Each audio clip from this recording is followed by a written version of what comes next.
Hi, it's Rob, and I'm going to talk today about Hyperbloom teams in Genshin Impact's TCG.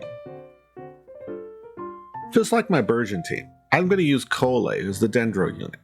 She both provides Dendro, but also has additional attacks which can trigger Quicken reactions, if the timing is correct.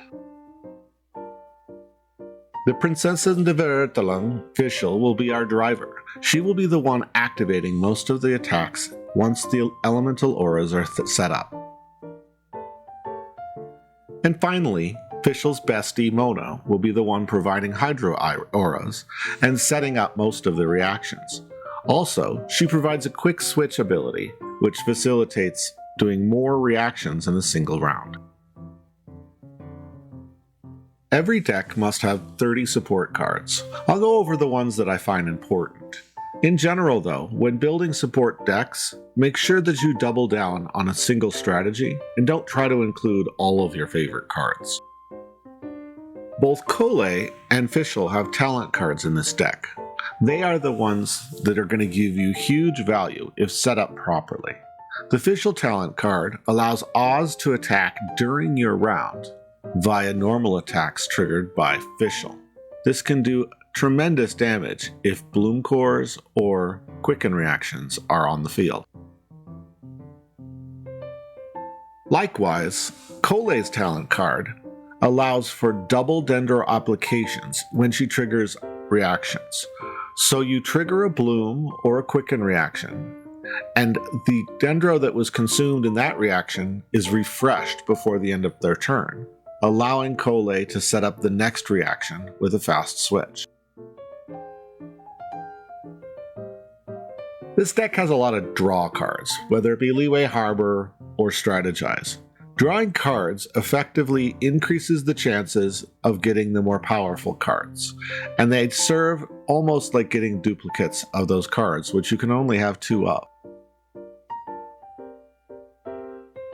The energy system in this game can be brutal. It truly can. You can end up starting a round with no energy dice and no ability to take actions. Several cards allow you to re-roll portions of your dice. If you have 4 or more dice to re-roll, it is usually more valuable than converting cards directly into the energy that you need. With only 8 dice to work with in most rounds, saving dice on switches will allow you to do more reactions and more attacks. Investment cards like this Paimon card are very valuable if you can play them in the first 2 rounds. If not, use them to convert energy so that you can release more attacks.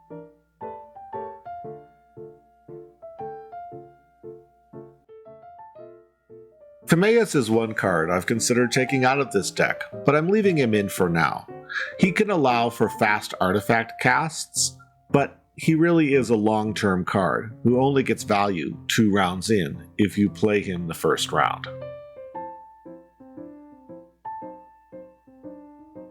Much like Paimon, Timmy and Lieben are wonderful plays early in the game, but in late game they'll never meet their potential, so just turn them into energy.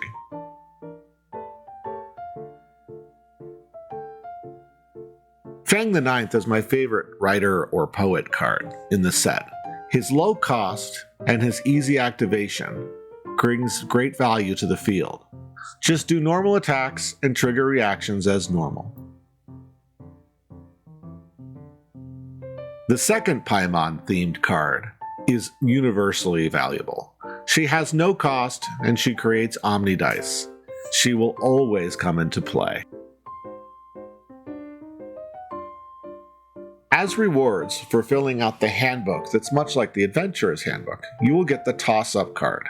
This card is valuable because it allows you to change strategy when one of your cards is knocked out, frozen, or you just simply see a different opportunity that you didn't think of during the roll phase. I don't know about you, but I'm just waiting for a Kokomi card.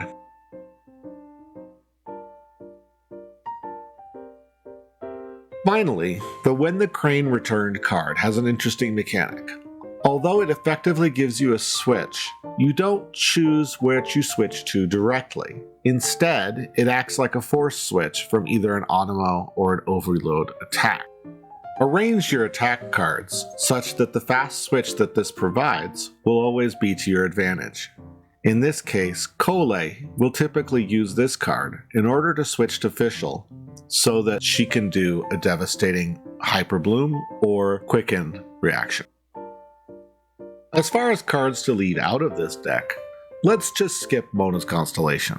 Although the potential damage bonus is probably high, she almost never has an opportunity to use her burst because she's simply normal attacking and using her skill. I personally have found that talent cards and skill cards will be more valuable for powerful decks, as burst-based cards like Mona's just never seem to pay off in the end. I hope you find this guide enjoyable. Look forward to my next video where I'll demonstrate this deck in a friendly battle with Diona. I hope that you'll consider subscribing and following me on Twitch. I stream there most nights. Farewell.